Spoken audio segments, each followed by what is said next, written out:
சூடான தோசைக்கல் எல்லாம் முருங்கைக்கீரை மட்டும் போட்டு பாருங்கள். இனி நீங்கள் அடிக்கடி ஹாஸ்பிட்டலுக்கு போகணுன்ற அவசியம் இல்லை. ஆயிரக்கணக்கில் மருந்து மாத்திரைகள் வாங்கி செலவு பண்ணணுன்ற அவசியமே இருக்காதுங்க.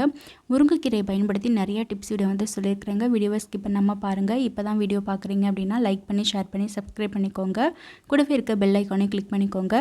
நிறைய டிப்ஸ் வீடியோ இந்த சேனலில் போஸ்ட் பண்ணியிருக்கிறேங்க. அதையுமே செக் பண்ணி பாருங்கள். நான் போட்டிருக்க டிப்ஸ் எல்லாம் உங்களுக்கு ரொம்ப பிடிச்சிருந்தது அப்படின்னா உங்களோட நண்பர்களுக்கும் வந்து ஷேர் பண்ணுங்கள். இப்போ வாங்க வீடியோக்குள்ளே போய் பார்க்கலாம். டிப்ஸ் நம்பர் 1ங்க, முருங்கைக்கீரையில் நிறைய மருத்துவ குணங்களும் நிறைய சத்துக்களும் நிறைஞ்சிருக்குது. ஆனால் இதை வந்து நிறைய பேர் வந்து சாப்பிட மாட்டாங்க. அப்படி சாப்பிடாதவங்களுக்கு எப்படி அவங்களுக்கே தெரியாமல் உணவில் நம்ம கொடுக்கலாம் அப்படின்றதுக்கான டிப்ஸ் தாங்க பார்க்க போகிறோம். இன்றைக்கி ஒரு கட்ட அளவுக்கு முருங்கைக்கீரை எடுத்துருக்குறேங்க. இதை நல்லா க்ளீன் பண்ணிவிட்டு ஒரு 80% வந்து நிழலும் 20% மட்டும் வெயில் வர மாதிரி வீட்டு நிழல்லையே நீங்கள் வந்து காய வச்சு எடுத்து வச்சுக்கோங்க. ஒரு 5 நாள் மட்டும் காய வச்சிங்கனாவே போதும். இது பொடி பண்ணுற அளவுக்கு நல்லா காஞ்சு வந்துடுங்க. இதை நல்லா மிக்சியில் போட்டுட்டு பொடி பண்ணிவிட்டு இந்த மாதிரி ஒரு ஏர்டைட்டான கண்டெய்னரில் போட்டு ஸ்டோர் பண்ணிக்கலாம். நம்ம மார்க்கெட்லலாம் வந்து பார்த்திங்கனாக்கா 50 கிராமே வந்து நமக்கு அதிகமான ரேட்டுக்கு விற்பாங்க. ஆனால் நமக்கு வந்து இப்போ ஈஸியாக கிடைக்கும் போது இந்த மாதிரி பொடி பண்ணி வச்சுக்கிட்டிங்க அப்படின்னாவே போதுங்க. வேணுங்கும் போது பயன்படுத்திக்கலாம்.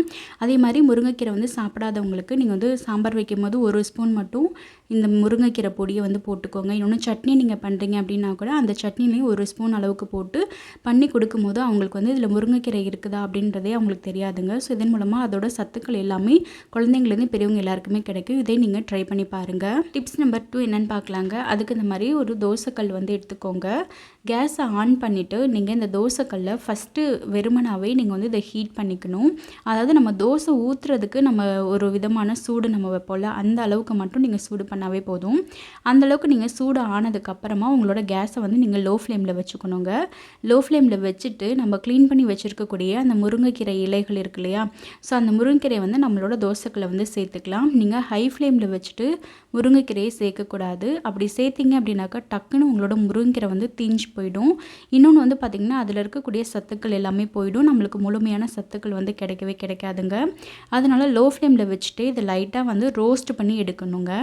நெக்ஸ்ட் என்ன பண்ணலாம் அப்படின்னு பார்த்திங்கனாக்கா, நீங்கள் உங்கள் வீட்டிலே மரம் வச்சுருக்கிறீங்க அப்படின்னாக்க அதோட துளிர் இலைகள் வந்து உங்களுக்கு கிடைக்கும் அப்படின்னாக்க நீங்கள் அதை கூட நீங்கள் போட்டுக்கலாம். பட் நான் வந்து பார்த்திங்கனாக்கா நம்ம உதிர்த்து வச்சுருக்கிறதான அந்த இலைகளை தான் போட்டிருக்கேன். நெக்ஸ்ட் இதில் வந்து கொஞ்சமாக நான் என்ன சேர்க்குறேன்னு பார்த்திங்கன்னா உப்பு சேர்த்துக்கிறேங்க. சேர்த்துட்டு இதை நல்லா வந்து ரோஸ்ட் பண்ணி எடுத்துக்கலாம். அதாவது அந்த முருங்கைக்கீரை இலைகளுமே வந்து பார்த்திங்கனாக்கா நல்ல மொறுன்னு வரணும். அந்தளவுக்கு வந்து எடுத்துக்கோங்க. ஆனால் அதை வறுக்கும் போது கண்டிப்பாக உங்களோட கேஸை வந்து லோ ஃப்ளேமில் தாங்க வச்சுக்கணும். இன்னொன்று வந்து பார்த்திங்கன்னா நம்ம முருங்கைக்கீரையை நம்ம வாஷ் பண்ணிவிட்டு அப்படியே வந்து போடுறதுனால ஒன்றோட ஒன்று வந்து ஒட்டிகிட்ருக்கும். அப்படி இருந்தது அப்படின்னாக்கா உங்களுக்கு வறுக்கிறதுக்கு ரொம்ப நேரம் ஆகும். அதனால் அதை தனித்தனியாக பிரித்து விட்டுக்கோங்க. இதோட கரெக்டான பதம் வந்துடுச்சு அப்படின்றத எப்படி தெரிஞ்சுக்கலான்னா, அந்த இலைகளை நீங்கள் வந்து எடுத்து இப்படி லைட்டாக கையில் வந்து தேய்ச்சிங்க அப்படின்னாவே அது நல்லா மொறுன்னு உடஞ்சி வந்து வரணுங்க. கொஞ்சம் கூட வந்து பார்த்திங்கன்னா அந்த இலைகள் வந்து உடையாமல் இருந்தது அப்படின்னாக்கா அப்போ இன்னும் கூட அது வறுக்கணும் அப்படின்னு அர்த்தம். இப்போ இதுவே உங்ககிட்ட வந்து நிழலில் காய வச்சது இருக்குது அப்படின்னா கூட நீங்கள் உப்பில் சேர்த்து ரெண்டையும் டேரெக்டாக நீங்கள் பண்ணிக்கலாம். நிழலில் காய வச்சு பண்ணுறதுக்கெலாம் நேரம் இல்லை அப்படின்றவங்களுக்காக தான் நான் இன்ஸ்டண்ட்டாகவே இதை வந்து ரெடி பண்ணி காட்டியிருக்கிறேங்க. ஸோ வறுத்து வச்சுருக்கிறதான அந்த முருங்கைக்கீரையை மிக்ஸி ஜாரில் போட்டுட்டு நல்லா இதை வந்து பொடி பண்ணிக்கலாங்க. ஸோ இந்த பொடியை வந்து நீங்கள் உங்களோட சாம்பாரில், பொரியல், கூட்டுக்கெலாம் கூட நீங்கள் பயன்படுத்திக்கலாங்க. ஸோ இதன் மூலமாக டெய்லியுமே நமக்கு வந்து இரும்பு சத்துக்கள் வந்து கிடச்சிக்கிட்டே இருக்குங்க. ஸோ நம்மளால் அதிக விலை கொடுத்து பேரிச்சம்பழம்லாம் வாங்க முடியல அப்படின்னா கூட நமக்கு வீடுகளில் அதுவும் ஈஸியாக கிடைக்கக்கூடியதான இந்த முருங்கைக்கீரையை பயன்படுத்தி இரும்பு சத்துக்கள் வந்து நம்ம வீட்டில் இருக்கக்கூடிய எல்லாருக்குமே கிடைக்கிற மாதிரியும், அதே மாதிரி முருங்கைக்கீரையே பிடிக்காதவங்களுக்கு கூட இந்த மாதிரி அவங்களுக்கே தெரியாமல் செஞ்சு கொடுக்கலாங்க. இதையும் ட்ரை பண்ணி பாருங்கள். டிப்ஸ் நம்பர் 3 என்னென்னு பார்க்கலாங்க. அதுக்கு நான் இந்த மாதிரி ஒரு காட்டன் துணி வந்து எடுத்துருக்குறேங்க. ஸோ இந்த காட்டன் துணியில் வந்து நான் என்ன சேர்க்க போகிறேன் அப்படின்னு பார்த்தீங்கன்னா, கொஞ்சமாக வந்து கல்லுப்பு நான் வந்து சேர்த்துக்க போகிறேன். நெக்ஸ்ட்டு இது கூட என்ன சேர்க்க போகிறேன் அப்படின்னாக்கா, முருங்கை இலைகள் க்ளீன் பண்ணது இருக்கு இல்லையா, ஸோ அதை தாங்க நான் இது கூட நான் சேர்த்துக்கிறேன். இதுவே உங்ககிட்ட அந்த பொடி இருக்குது அப்படின்னா கூட நீங்கள் பொடியை வந்து சேர்த்துக்கலாம். பட் நான் இன்றைக்கி வந்து பார்த்திங்கனாக்கா முருங்கை இலையை தாங்க நான் சேர்த்து உங்களுக்கு செஞ்சு காட்டியிருக்கேன். ஏன்னா பொடி இல்லாதவங்களுக்கு இன்ஸ்டண்ட்டாக செய்யணும் இல்லையா, ஸோ அதுக்காக தான் நான் இதை வந்து செஞ்சு காட்டியிருக்கிறேங்க. ஸோ நெக்ஸ்ட் என்ன பண்ணுறேன்னு பார்த்திங்கன்னா, இதில் செக்கில் ஆட்டின நல்லெண்ணெய் இருக்கு இல்லையா, அது வந்து நான் சேர்த்துக்கிறேன். நல்லெண்ணெய் இல்லை அப்படின்னா நீங்கள் தேங்காய் எண்ணெய் இல்லை கடலெண்ணெய் கூட நீங்கள் வந்து சேர்த்துக்கலாம். ஸோ உங்ககிட்ட என்ன இருக்குதோ அந்த எண்ணெய் வந்து சேர்த்துக்கலாம். சேர்த்துட்டு இதை நல்லா வந்து பார்த்திங்கன்னா இந்த மாதிரி ப்ரெஸ் பண்ணி விட்டுக்கோங்க. அந்த எண்ணெய் வந்து எல்லா பக்கமும் ஸ்ப்ரெட் ஆகிற அளவுக்கு. நெக்ஸ்ட் வந்து ஒரு ரப்பர் பேண்ட் வச்சு இதை வந்து டைட் பண்ணிக்கலாங்க. ஸோ நெக்ஸ்ட்டு இது கூட என்ன பண்ண போகிறோம் அப்படின்னாக்கா, பவுலில் கொஞ்சமாக நல்லெண்ணெய் ஊற்றி எடுத்துக்கலாங்க. நம்ம மூட்டையாக கட்டி வச்சுருக்கிறதுனா அந்த உப்பு முருங்கைக்கீரையை அதில் வச்சிடலாம். ஸோ இது வந்து நல்லா ஊறி அந்த எண்ணெயிலையுமே அந்த முருங்கைக்கீரையோட சத்து வந்து இருக்குங்க.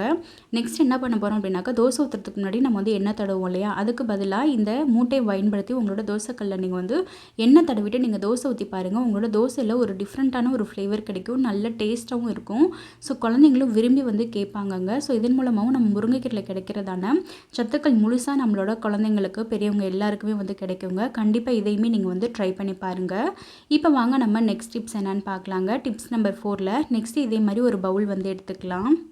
இதில் கொஞ்சமாக நல்லெண்ணெய் வந்து சேர்த்துருக்கிறேன். நீங்கள் வந்து கோகோனட் ஆயில் இல்லை அப்படின்னாக்கா கடலெண்ணெய் கூட சேர்த்துக்கலாம். நீங்கள் எந்த எண்ணெய் பயன்படுத்துவீங்களோ அதை வந்து சேர்த்துக்கோங்க. நெக்ஸ்ட் இதில் வந்து கொஞ்சமாக வந்து நம்ம ரெடி பண்ணி வச்சிருக்கக்கூடிய அந்த முருங்கைக்கீரை பொடியை சேர்த்துட்டு நல்லா இதை வந்து மிக்ஸ் பண்ணி ரெடி பண்ணிக்கலாங்க. ஸோ இதை வந்து நீங்கள் தோசை ஊற்றும் போது நீங்கள் மேலே வந்து எண்ணெய் ஊற்றுவீங்க இல்லையா, அதுக்கு பதிலாகவும் இந்த எண்ணெய் நீங்கள் ஊற்றுறது மூலமாக ஸோ இந்த முருங்கைக்கீரையோட சத்துக்கள் கிடைக்கும். உங்களோட தோசையும் நல்ல ஃப்ளேவர் வந்து கிடைக்குங்க. நம்ம ரெகுலராக சாப்பிட்ற தோசையை விடவே இந்த முருங்கைக்கீரை பொடியில் நீங்கள் வந்து செஞ்சு பாருங்கள். நல்ல டிஃப்ரெண்ட்டாக இருக்கும் உங்களோட தோசை. அதே மாதிரி நல்ல ஒரு டேஸ்ட்டாகவும் இருக்குங்க. கண்டிப்பாக ட்ரை பண்ணி பாருங்கள். நான் இன்றைக்கி முருங்கைக்கீரையை பயன்படுத்தி சொன்னதான 4 டிப்ஸும் உங்களுக்கு பிடிச்சிருந்ததுனாக்க இந்த வீடியோக்கு லைக் கொடுத்து ஷேர் பண்ணி சப்ஸ்கிரைப் பண்ணிக்கோங்க. நிறைய டிப்ஸ் வீடியோ போட்டிருக்கேன், அதையும் செக் பண்ணி பாருங்கள். உங்கள் நண்பர்களுக்கும் ஷேர் பண்ணுங்கள்.